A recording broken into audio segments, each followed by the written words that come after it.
नमस्कार साथियों। स्वागत अभिनंदन है आपका अपने YouTube channel SK online hub में। पिछली क्लास में हमने राजस्थान के अफवाह तंत्र के जो महत्वपूर्ण फैक्ट थे उनका हमने अध्ययन है वो किया था, और आज हम जो बाकी बचे हुए फैक्ट हैं उनका भी हम अध्ययन करेंगे।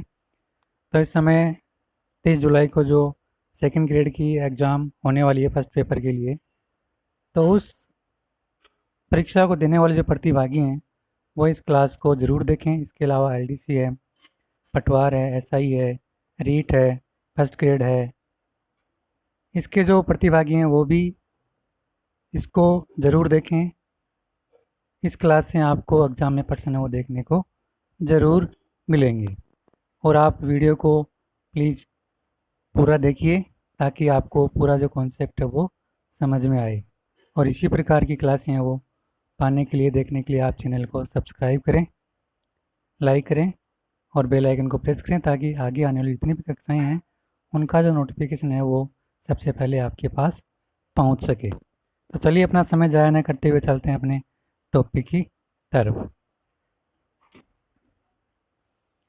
जैनों का प्रसिद्ध तीर्थ स्थल लुणावा किस नदी के किनारे स्थित है? तो ये मेंथा नदी है, उसके किनारे पर ये स्थित है। जैनों का जो प्रसिद्ध तीर्थ स्थल है लुणावा, वो मेंथा नदी के किनारे पर स्थित है।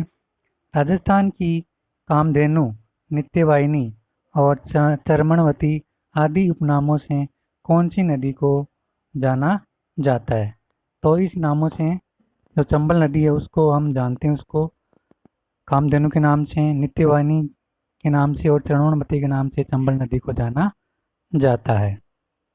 राजस्थान के कुल अपवाह क्षेत्र में सर्वाधिक कौन सी नदी का जो अपवाह के अंतर्गत है वो आती है? तो चंबल नदी है वो सर्वाधिक अपवाह के अंतर्गत आती है, और इसका जो अपवाह तंत्र है वो 20.90% है। तो कई बार एग्जाम्स में जो इनका जो प्रतिशत है वो भी पूछ लेते हैं। कौन सी नदी वृक्षाकार अपवाह तंत्र है वो बनाती है? तो वृक्षाकार अपवाह तंत्र है वो चंबल नदी बनाती है। नेक्स्ट है, चंबल नदी की कुल लंबाई है वो 1051 किलोमीटर है। ये जो लंबाई है वो वेबकोस सर्वे के अनुसार है, और इसकी जो पुरानी लंबाई है वो 966 किलोमीटर है। तो इन दोनों फैक्ट को आपको ध्यान में रखना है। इन दोनों फैक्ट से जो प्रश्न है वो पूछ लिए जाते हैं। नेक्स्ट है, चंबल नदी का जो उद्गम है वो कहाँ से होता है? तो चंबल नदी का जो उद्गम है वो जनापाव की पहाड़ियाँ, महू, इंदौर से, MP से ये होता है। तो ये जो फैक्ट है वो पूछा हुआ है, तो इसको आपको ध्यान में रखना है। राजस्थान में चंबल का जो प्रवेश है वो कहाँ से होता है? तो चंबल नदी का जो प्रवेश है वो राजस्थान में चौरासीगढ़, चित्तौड़गढ़ से होता है। ये प्रश्न ये भी पूछा हुआ है। नवीनतम आंकड़ों के अनुसार चंबल नदी की जो राजस्थान में लंबाई है वो 322 किलोमीटर है। तो इस फैक्ट को ध्यान में रखना है। इस स्लाइड में जितने भी फैक्ट हैं वो पूरे एग्जाम ओरिएंटेड हैं, तो इन सभी को आपको ध्यान में रखना है। चलिए चलते हैं अपनी नेक्स्ट स्लाइड पे। चंबल नदी पर बने बांधों की संख्या वो 4 है, और मैंने ये जो बांध है वो आपको क्रम वाइज बताए हैं। इन सभी बांधों को आपको ध्यान में रखना है। इनसे पहले प्रश्न पूछे जा चुके हैं और आगे भी पूछे जाने की संभावना है। तो इसमें पहला बांध है वो आता है गांधी सागर बांध। ये जो बांध है वो मंदसौर MP में है, और MP की भानपुर तहसील में ये पड़ता है, यानी भानपुर जो तहसील है उसमें ये स्थित है। दूसरा जो बांध है वो उसका नाम है राणा प्रताप सागर बांध, और ये जो है चित्तौड़गढ़ राजस्थान में है, और जल भराव की दृष्टि से ये सबसे बड़ा बांध है। राजस्थान का जल भराव की दृष्टि से ये सबसे बड़ा बांध है। ये जो फैक्ट पूछा हुआ है कि जल भराव की दृष्टि से सबसे बड़ा बांध है वो कौन सा है? तो राणा प्रताप सागर बांध है वो जल भराव की दृष्टि से सबसे बड़ा बांध है। तीसरा आता है जवाहर सागर बांध। ये कोटा में स्थित है, और कोटा के बोरावास गांव में ये स्थित है। चौथा है कोटा बैराज बांध, और ये कोटा में स्थित है, और यह सर्वाधिक कैचमेंट एरिया में ये जो सबसे बड़ा बांध है। सर्वाधिक कैचमेंट एरिया के हिसाब से ये सबसे बड़ा बांध है कोटा बैराज बांध। नेक्स्ट है, कौन सी नदी को घड़ियालों की शरणस्थली या प्रजनन स्थली के नाम से जाना जाता है? ये जो प्रश्न है वो पूछा हुआ है। तो घड़ियालों की शरणस्थली और प्रजनन स्थली के नाम से चंबल नदी को जाना जाता है। राजस्थान का सबसे ऊंचा जलप्रपात चूलिया कहाँ पर स्थित है? तो ये जो राजस्थान का सबसे ऊंचा जलप्रपात चूलिया जलप्रपात है वो भैंसरोडगढ़ में स्थित है और ये 18 मीटर ऊंचा है। ये दोनों जो फैक्ट है इसके पूछे हुए हैं। ये जो सबसे ऊंचा जलप्रपात चूलिया जो प्रपात है वो कहाँ पर स्थित है और इसकी जो ऊंचाई है वो कितने मीटर है? इन दोनों प्रश्नों के आंसर मैंने आपको बता दिए हैं। सर्वाधिक अवनालिका अपर्दन या बीहड़ का जो निर्माण है वो कौन सी नदी करती है? तो सर्वाधिक अवनालिका अपर्दन और बीहड़ का निर्माण है वो चंबल नदी करती है। और इसका जो सर्वाधिक जो बीहड़ है वो सवाई माधोपुर में, धौलपुर में और करौली में होता है।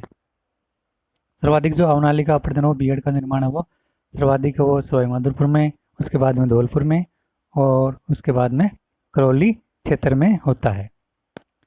राजस्थान की एकमात्र नदी जो यूनेस्को की विश्व धरोहर के लिए नामित है वो है चंबल नदी। चलते हैं अपनी नेक्स्ट स्लाइड पे। भैंसरोडगढ़ दुर्ग किन नदियों के किनारे पर है?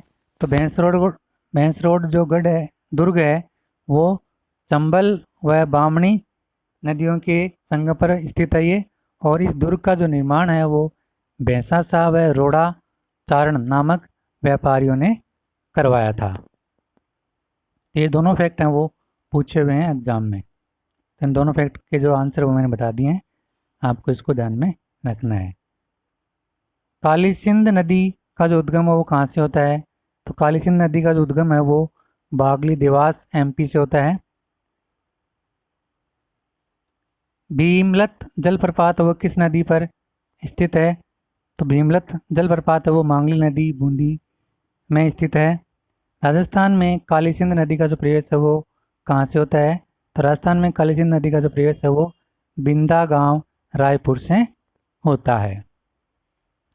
काली सिंध व आहू के संगम पर कौन सा दुर्ग है? काली सिंध व आहू के संगम पर गागरोन दुर्ग है। ये जो फैक्ट है वो कई बार पूछा है और बार बार ये रिपीट भी हो रहा है। सांपों की शरणस्थली के नाम से प्रसिद्ध शेरगढ़ अभ्यारण्य है वो किस नदी के किनारे पर स्थित है? तो सांपों की शरणस्थली शेरगढ़ के नाम से जो प्रसिद्ध अभ्यारण्य है वो परवन नदी के किनारे पर स्थित है। मनोर थाना दुर्ग किन नदियों के संगम पर है? तो मनोर थाना दुर्ग है वो परवन व कालीखो नदियों के संगम पर स्थित है। पार्वती नदी का जो उद्गम है वो कहाँ से होता है? पार्वती नदी का जो उद्गम है वो सीहोर देवास एमपी से होता है। पार्वती नदी का राजस्थान में जो प्रवेश है वो कहाँ से होता है? तो पार्वती नदी का जो राजस्थान में प्रवेश है वो करियाहट बारा से होता है। चलते हैं अपनी नेक्स्ट स्लाइड पे। इसमें पहला प्रश्न है, राजस्थान में पूर्णतः बहाव की दृष्टि से सबसे लंबी नदी है वो बनास नदी है और इसकी जो लंबाई है वो 480 किलोमीटर है। बनास की कुल लंबाई है वो 512 किलोमीटर है। वो है वाटर रिसोर्सेज ऑफ राजस्थान की रिपोर्ट के आधार पर। आप इसको दो तरह से इसमें प्रश्न पूछ सकते हैं कि वाटर रिसोर्सेज ऑफ राजस्थान की रिपोर्ट के आधार पर बनास की लंबाई कुल लंबाई वो कितनी है। तो अगर ऐसा पूछते हैं तो आपको इसकी लंबाई वो 512 किलोमीटर बनानी है। और अगर आपसे ये पूछे कि एच.एम. सक्सेना के अनुसार बनास नदी की लंबाई वो कितनी है, तो उसका जो उत्तर है वो आपको 480 किलोमीटर बताना है। और ये पूछे कि राजस्थान में पूर्णतः बराव की दृष्टि से सबसे लंबी नदी है, तो वो बनास नदी है और उसकी जो लंबाई है वो 480 किलोमीटर है। बनास नदी कितने जिलों से होकर गुजरती है? तो बनास नदी है वो 6 जिलों से होकर गुजरती है। अब इसके अलावा आपको ये फैक्ट भी ध्यान में रखना है, ये फैक्ट आपको ढूंढना है कि बनास नदी है वो कौन कौन से 6 जिलों से बहती है। कौन कौन से 6 जिलों से बहती है वो जिले आपको खोजने हैं। बनास नदी का जो उद्गम है वो कहाँ से होता है? बनास नदी का जो उद्गम वो खमनोर की पहाड़ियाँ राजसमंद से होता है। ये फैक्ट भी पूछा हुआ है। और ये जो बनास नदी है वो कौन कौन से जिलों से बहती है ये भी पूछा हुआ है। अब हम अध्ययन करेंगे बनास नदी पर जो कितने त्रिवेणी संगम है वो बने हुए हैं। तो बनास नदी पर 3 त्रिवेणी संगम है वो बने हुए हैं। तो इन तीनों त्रिवेणी संगमों को आपको ध्यान में रखना है। इनसे भी प्रश्न है वो बहुत बार पूछे जाते हैं और बहुत पीछे जो एग्जाम्स हुई हैं उनमें पूछे जा चुके हैं। तो इसमें पहला आता है बिगोद। बिगोद है वो भीलवाड़ा में है और ये बनास प्लस बेड़च प्लस मैनाल नदी पर ये त्रिवेणी संगम है वो बना हुआ है। दूसरा आता है राजमहल। राजमहल वो टोंक में है और ये बनास प्लस बेड़च प्लस खारी नदी पर ये बना हुआ है। और तीसरा है रामेश्वरम, ये सवाई माधोपुर में है और ये बनास नदी प्लस चंबल और प्लस सीप नदी पर जो रामेश्वर त्रिवेणी संगम है वो बना हुआ है। तो आपसे पूछ ले कि बिगोद त्रिवेणी संगम वो कौन कौन सी नदी पर बना हुआ है और कहाँ पर बना हुआ है। तो बिगोद वो भीलवाड़ा में है और बिगोद त्रिवेणी संगम है वो बनास प्लस बेड़च प्लस मैनाल नदी में बना हुआ है।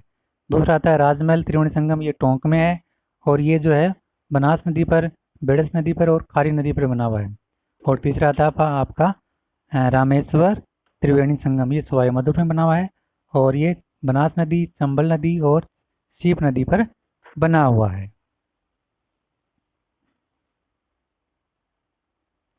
बेड़च नदी का जो उद्गम है वो कहाँ से होता है। तो बेड़च नदी का जो उद्गम है वो गोगुंदा की पहाड़ियाँ उदयपुर से होता है।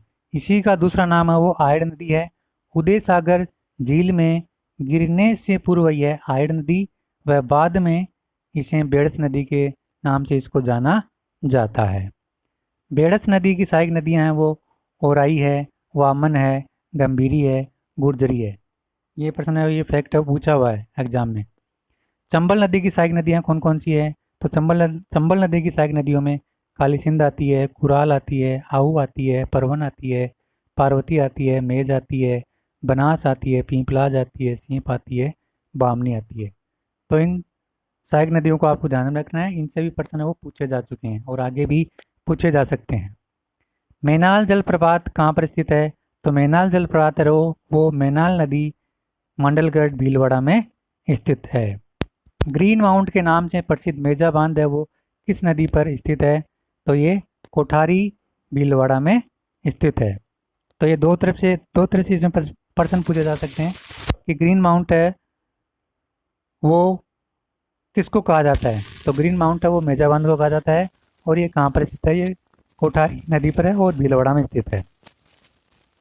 अर्जुन की गंगा व ताला नदी के नाम से प्रसिद्ध कौन सी नदी है। तो अर्जुन की गंगा व ताला नदी के नाम से बाणगंगा नदी है वो प्रसिद्ध है। ये फैक्ट भी पूछा हुआ है। बाणगंगा नदी का उद्गम है वो कहाँ से होता है। बाणगंगा नदी का जो उद्गम है वो बेराट की पहाड़ियाँ जयपुर से होता है। ये फैक्ट भी पूछा हुआ है।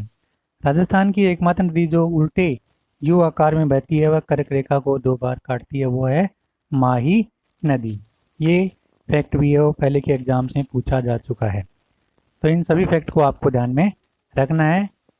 ये पूरे जो फैक्ट हैं वो पहले पूछे जा चुके हैं। तो इस प्रकार से आज हमने पार्ट 2 में राजस्थान की अपवाद अंतर के जो महत्वपूर्ण फैक्ट थे उनका हमने अध्ययन किया है।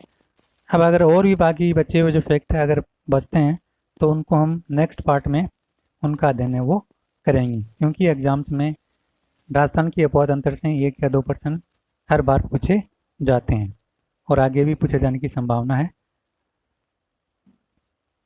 तो जिन्होंने अभी तक चैनल को सब्सक्राइब नहीं किया वो चैनल को सब्सक्राइब करें ताकि आगे आने वाली जितनी भी कक्षाएं हैं वो आपको समय पर मिल सके और आप अपना जो रिवीजन है वो समय पर वो कर सको। वीडियो देखने के लिए आप सभी प्रतिभागियों को धन्यवाद।